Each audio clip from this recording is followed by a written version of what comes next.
Hey guys, and welcome to another brand new video. In this video, we had one of the biggest PlayStation leaks that have happened as of so far. We actually apparently had one of the legal documents that actually should have been completely crossed off and, well, just redacted, so no one actually had a chance to go and see it. Apparently had a highlighter. So basically, just imagine like you're in an actual office room, and instead of it going through like an actual digital file of like going through, let's say, Paint and crossing out all the actual words and then submitting it so no one can actually see underneath it, apparently now with all these documents, there was a huge one that came out with so much information in regards to like revenue and money and ratios and how many people are playing certain games and everything else. Like basically we know like all the financials and what games are making money and how much they cost, all because of this huge PlayStation mishap that happened in court. Like I said, basically they had a chance to go use like a highlighter instead of actually using like a digitally altered stuff. So as you went and submitted the documents, they were actually able to be seen. So a lot of redacted and not supposed to be known and publicized information has now come out in these current legal documents. And apparently as well,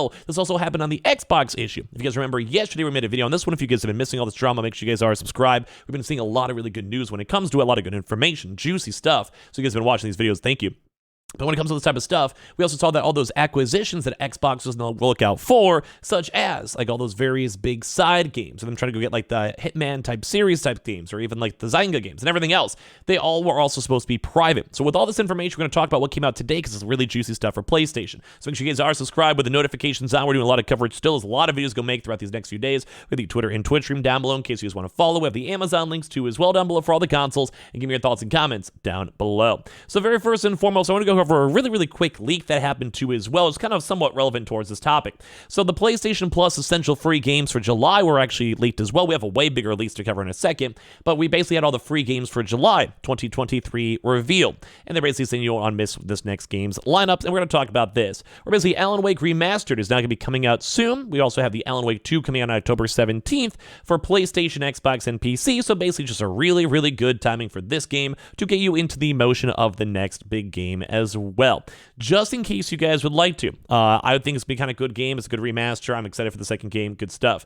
Really important, though, to look at the Call of Duty Black Ops Cold War, which was a 2020 game, which is crazy because, as you guys know, the Activision games and basically all the Call of Duty games have been the big run-up in drama for right now, where they even have gone on record now stating that they don't even like the idea of subscription-based games. We'll probably do a little more of a deep dive in this maybe in a separate video, but keep that in the back of your mind. And as well, we also have the random endling extinction is forever. So the only reason why I'm covering up this stuff is because right now the big drama has been with, obviously, when it comes to Call of Duty. So one big thing to go and know is that Call of Duty came out as of today, and we're going to go a little more of a deeper dive with this on these court documents stating in 2021, over 1 million PlayStation players only played Call of Duty on their PlayStation. So we're talking that there was over 1 million people who bought a PlayStation, PS4, PS5, whatever it might have been, and that's literally all they played. That's literally unironically all they cared about. They didn't go play a FIFA, didn't play a Fortnite Apex. They literally just came home from work, launched up Call of Duty, and played it. And as well, there was also another revenue number with 6 million PlayStation gamers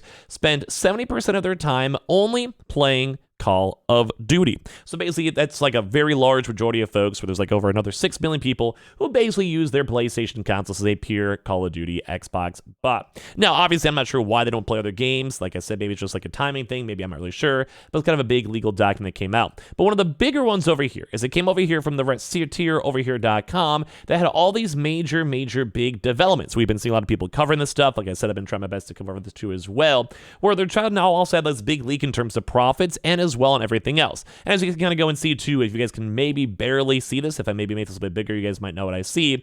So right now there has basically been a huge mishap on all these legal documents. So it's like starting in 2017, as you guys can see the text over here, the game cost and should have been all redacted. $212 million to go and develop. So I'm going to give you guys a little bit of a better run through with it. But basically with this one, someone actually on Reddit actually had a really good run through, stating as they went through the documented stuff. I'm going to do a little bit of a deep dive in this as well.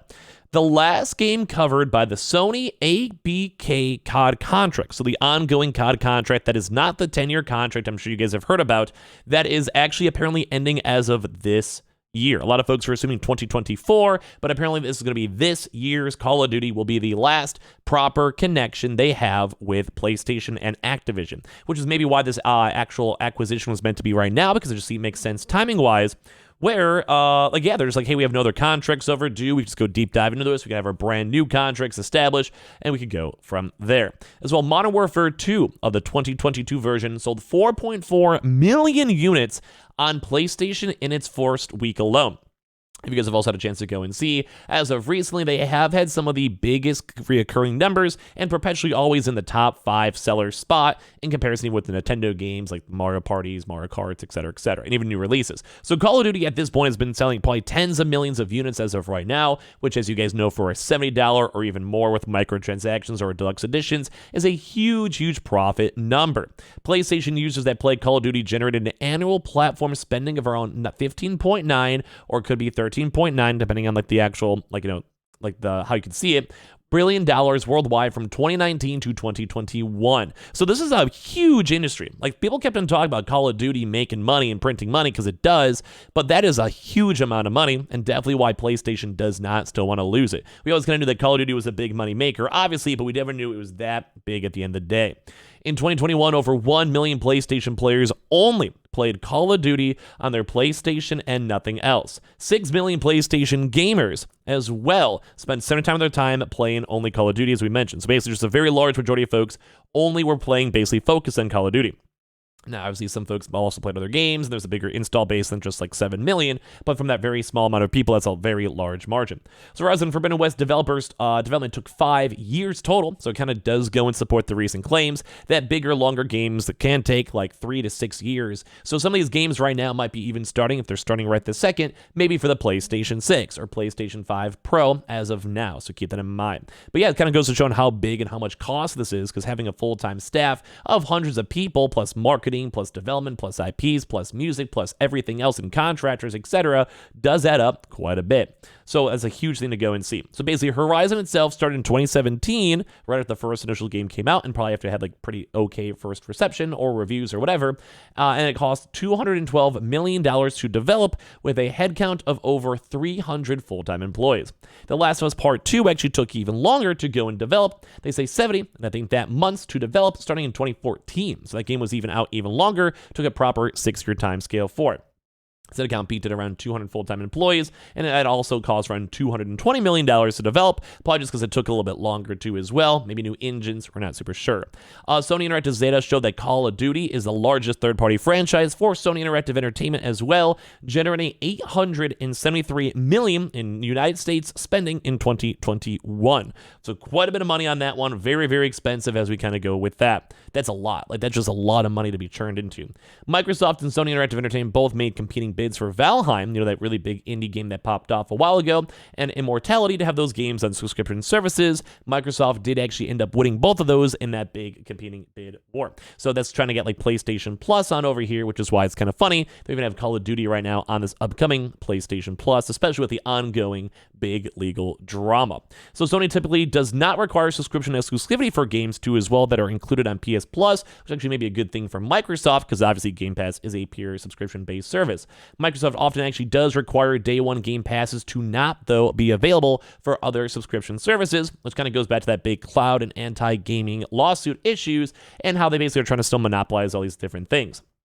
Less than 20% of PS5 owners also own an Xbox Series X and S. So it basically just seems like there's not that much of a crossover, and people typically do choose a PlayStation 5 over the Xbox. We've also seen that from our overall general sales numbers too as well as of per recently. So that's not too surprising in my mind, but it is interesting to see nonetheless. It's just not too much of a crossover. Although I am a PC gamer myself, I don't have an Xbox, so I would maybe round myself still to someone in the Xbox ecosystem, but maybe they don't see that for the court, because it's more so arguing on the console side rather than cloud gaming and other various sides.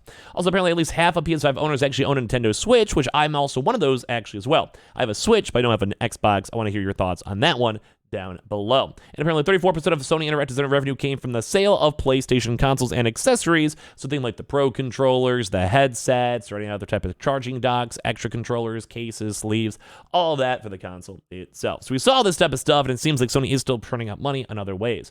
On third-party games, the amount Sony Interactive Entertainment typically receives would be the margin between the retail price charges on the PlayStation Store and the wholesale price negotiated with the publisher. Typically, the margin itself is around 10%. spent, and this document actually was pretty much gone and removed too as well, crazy enough. So we saw some huge numbers in terms of how much money it makes to make these games, how much money things like Call of Duty are making, and the actual revenues and money that people are playing these games, etc. And also why it's crazy to see that Call of Duty is even ending up a PlayStation Plus on this upcoming next PlayStation Plus cycle. So I want to kind of hear your thoughts, because it's crazy. Like, that's a lot of money spent, but also a lot of money being made from all these big major games. It's kind of crazy to go and see on how effective all this stuff is. So make sure you guys are subscribed with the notifications on. We have the Twitter and Twitch stream down below if you guys want to follow. Have the Amazon links for all the consoles too, and I'd love to hear your thoughts and comments all down below.